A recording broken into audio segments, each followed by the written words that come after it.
Était-il possible pour le Conseil d'État de désavouer le ministre de l'Intérieur ? Mais bien sûr. Pourquoi vous posez cette question, Jean-Jacques Bourdin? Le Conseil d'État statue de manière totalement indépendante, comme d'ailleurs le tribunal administratif. Mais c'est la plus haute juridiction administrative de notre pays. Et moi, évidemment, j'ai attendu cette décision. Et je savais de toute façon que je me devais de respecter les décisions de justice. Elle s'impose à tout citoyen, elle s'impose bien sûr au ministre de l'Intérieur. Je rappelle que vous êtes en direct du Finistère. Est-ce que vous demandez aujourd'hui l'interdiction définitive de l'artiste Dieudonné, quelle que soit la scène ? Non, il faut faire attention, et moi je suis respectueux du droit. Et il faut respecter la loi. Les choses sont claires. Dieudonné Mbala diffuse une parole de haine, une parole antisémite. Une parole qui fait du juif le responsable de tous les problèmes de la société.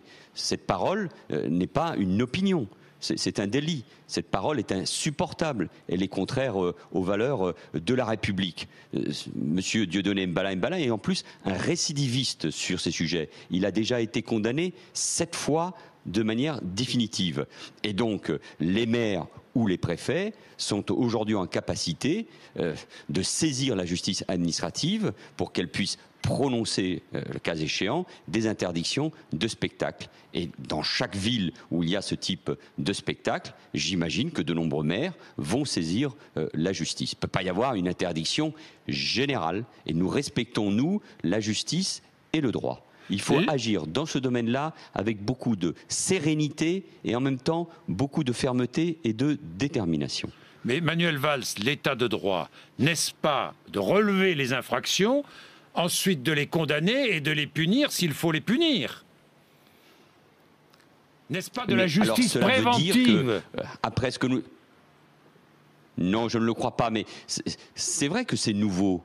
Et d'une certaine manière, je m'en félicite. Et c'est pour ça que nous sommes un grand pays.